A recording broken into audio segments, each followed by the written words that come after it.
نہیں نا امید اقبال اپنے کشت ویراں سے، نہیں نا امید اقبال اپنے کشت ویراں سے، ذرا نم ہو تو یہ مٹی بہت زرخیز ہے ساقی۔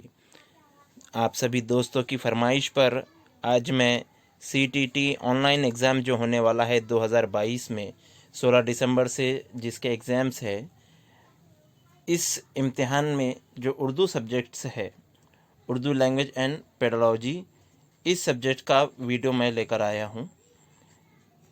چلیے تو اس کا پہلا چیپٹر ہم دیکھتے ہیں جس کا ٹاپک ہے زبان کی آموزش اور اکتساب۔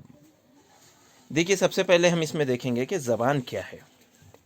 زبان انسان کے خیالات، جذبات، احساسات اور ضروریات کی ترسیل کا وسیلہ ہے۔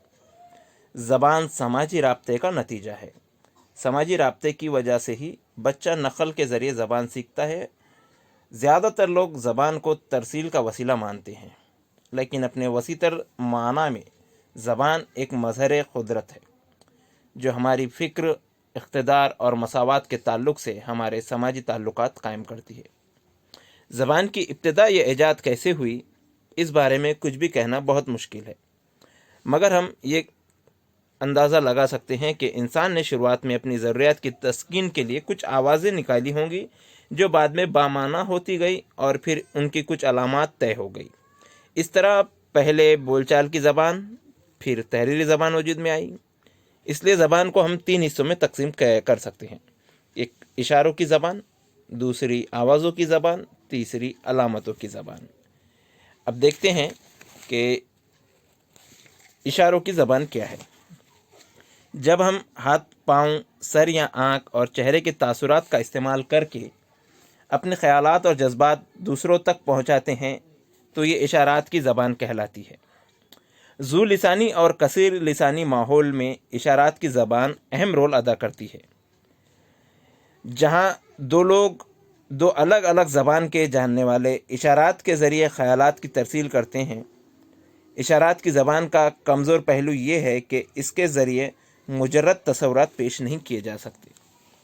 دوسرے، اس زبان میں تنوع کی گنجائش بہت کم ہوتی ہے، جبکہ آوازوں کی زبان میں ہر جملے میں الفاظ کے معنی بدلتے رہتے ہیں۔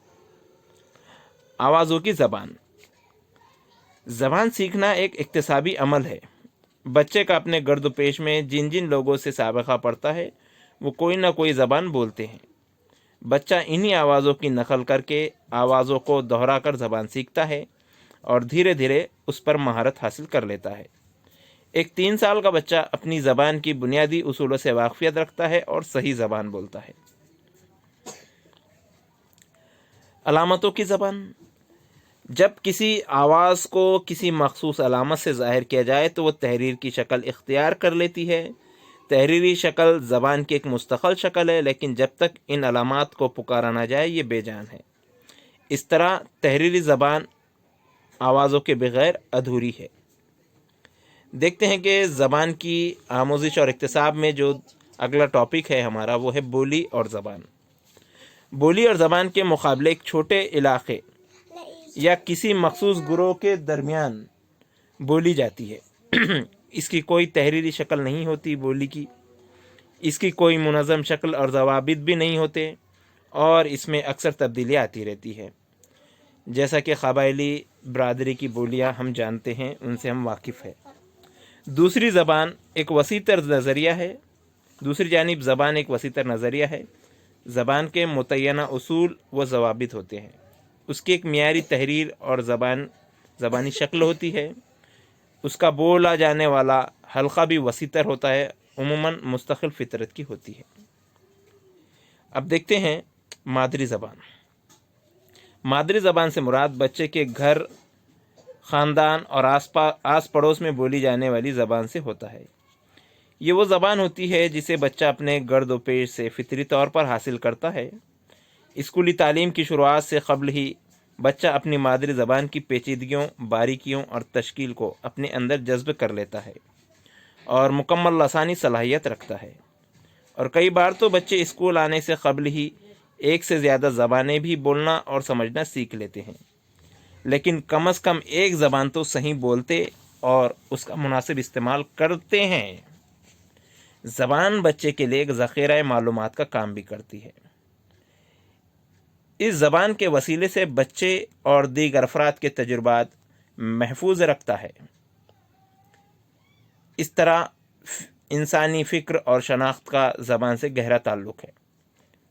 ماہرین نفسیات ذریعہ تعلیم خصوصی پرائمری سطح پر مادری زبان میں ہی ہونے کی حمایت کرتے ہیں، اور ہم ہیں کہ اپنے بچوں کو انگلش میڈیم، مراٹھی میڈیم کی طرف ڈال کر سمجھتے ہیں کہ ہم اپنے بچوں کا مستقبل سنوار رہے ہیں، اور اس کے نتائج آئندہ آنے والے سالوں میں ہمارے سامنے ہوں گے ہی، کہ مادری زبان سے پرائمری تعلیم نہ دیتے ہوئے دیگر زبان سے پرائمری تعلیم دے کر ہم نے اپنے بچے کے لیے سہولت فراہم کی یا اس کے اوپر ظلم کیا۔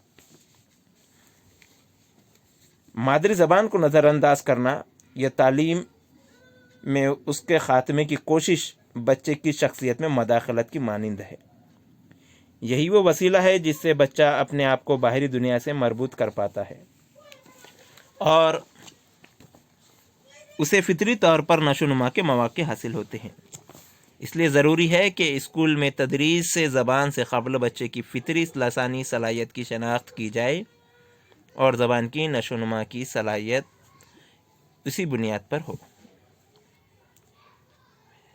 آر ٹی ایکٹ 2009 کے بارے میں دیکھیں کہ 1 اپریل 2010 سے آر ٹی ایکٹ نافذ ہوا، اور 1 اپریل 2010 سے نافذ العمل بچوں کا مفت اور لازمی تعلیم کا قانون آر ٹی ای ایکٹ 2009 کے مطابق جہاں تک ممکن ہو بچے کی ابتدائی تعلیم اس کی مادری زبان میں ہی ہونی چاہیے۔ اسی طرح ہندوستانی آئین کا آرٹیکل 350A بچوں کو ان کی مادری زبان میں تعلیم حاصل کرنے کا حق دیتا ہے۔ نیشنل کیریکولم فریم ورک 2005 قومی درسیات کا خاکہ، جس میں علم کی تعمیریت کی بات کہی گئی ہے، اور معلم کا کردار ایک معاون آموزش لرننگ فیسیلیٹر کا مانا گیا ہے۔ اس میں یہ خیال بھی تبھی حقیقت بن سکتا ہے جب ہم بچے کو مادری زبان میں اظہار اور تفکر کی آزادی فراہم کریں۔ نیو ایجوکیشن پالیسی میں بھی مادری زبان پر زور دیا گیا ہے، اور بچے کی پرائمری تعلیم یہ مادری زبان سے ہی مادری زبان سے کرنے کے لیے زور دیا گیا ہے۔ زبان کی آموزش اور اکتساب۔ آموزش کی تعریف تجربات کی بنیاد پر برتاؤ میں آنے والی نسبتاً مستقل تبدیلی کے طور پر کی جاتی ہے، جبکہ اکتساب ایک فطری عمل ہے۔ یہ عمل پیدائش کے بعد سے ہی شروع ہو جاتا ہے، اور بچہ تقریباً 3 سال کی عمر تک اپنی مادری زبان کا اکتساب کر لیتا ہے۔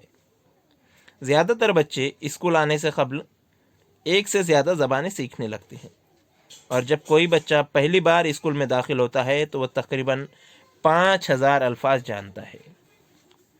زبان کی آموزش کا تعلق کسی زبان کو باقاعدگی کے ساتھ جان بوجھ کر سیکھنے کے لیے کیا جانے والا عمل سے ہوتا ہے۔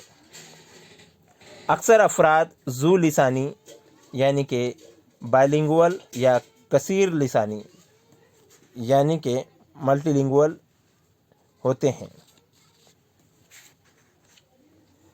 کیا آپ نے غور کیا وہ تمام زبانیں بچپن سے نہیں جانتے تھے؟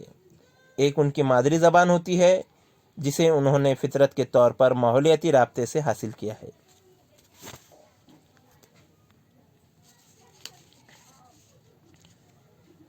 جبکہ دیگر زبانوں کو باقاعدگی کے ساتھ رسمی طور پر سیکھا ہے۔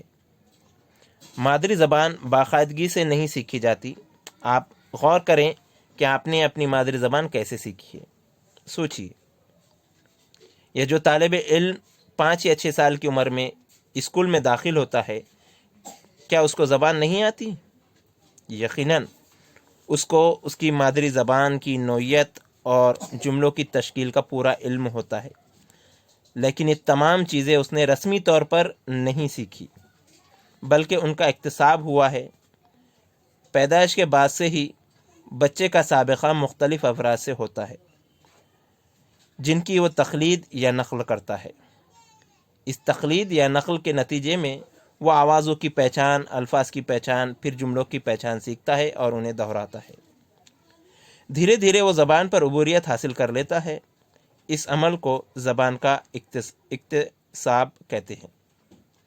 اس طرح زبان کے حصول کا نظریہ مادری زبان سے جڑا ہے، جس میں بچہ نیم شعوری عمل سے قواعد کے تئیں لا علمی رکھتے ہوئے فطری طور پر زبان سیکھتا ہے، جبکہ دوسری جانب زبان کی آموزش کا نظریہ مادری زبان کے علاوہ کسی دیگر زبان کے سیکھنے کے تعلق رکھتا ہے، جیسے ہندوستانی تناظر میں انگریزی زبان کا سیکھنا۔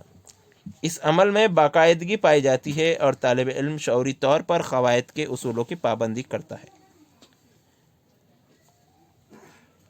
ہمارا عام مشاہدہ ہے کہ پیدائش کے بعد بچہ تھوڑے عرصے کے بعد اپنے گرد و پیش میں بولی جانے والی زبان خود بخود بولنا شروع کر دیتا ہے۔ یہ موضوع بہت دلچسپ ہے اور حیران کن بھی کہ اسے نہ تو کسی نے زبان سکھائی، نہ وہ اسکول گیا، پھر اس نے زبان کیسے سیکھی؟ اس سے یہ واضح ہو جاتا ہے زبان سیکھنا ایک فطری عمل ہے۔ بچہ یہ خودداد صلاحیت لے کر پیدا ہوتا ہے۔ بچے کا ماحول اس صلاحیت کو پروان چڑھانے میں اہم کردار ادا کرتا ہے۔ ایک ایسا ماحول جہاں بچے کے لیے محبت، عزت اور آزادی ہو، بچے کو سیکھنے کے عمل میں مدد کرتا ہے۔ ایک بچہ عموماً 3 سال کی عمر تک اپنی مادری زبان سیکھ لیتا ہے۔ ہم اپنے گھروں میں اپنے بچوں کا جائزہ لے سکتے ہیں کہ وہ کتنے سال کی عمر تک بولنا سیکھ لیتے ہیں، اور 4 یا 5 سال کی عمر میں دیگر زبانوں کا استعمال بھی سیکھنے لگتا ہے۔ جیسا کہ ہم جانتے ہیں کہ ہمارے پاس مسلم گھرانوں میں 3-4 سال کے بعد جب بولنا بچہ سیکھ لیتا ہے تو 4 یا 5 سال کی عمر میں اسے عربی کی تعلیم دی جاتی ہے۔ اور اگر جن گھروں میں مراٹھی یا جن کے اطراف ماحول میں مراٹھی یا انگلش بولی جاتی ہے تو وہ بچے انگلش بھی اپنی مادری زبان کے ساتھ ساتھ یہ دوسری زبانیں بھی سیکھنے لگتا ہے۔ یہ بات کافی حیران کن ہے اور اس پر مختلف ماہرین نفسیات و لسانیات نے اپنے الگ الگ دلائل و تصورات پیش کیے ہیں۔ آئیے ہم ان دلائل اور تصورات کو دیکھ لیتے ہیں۔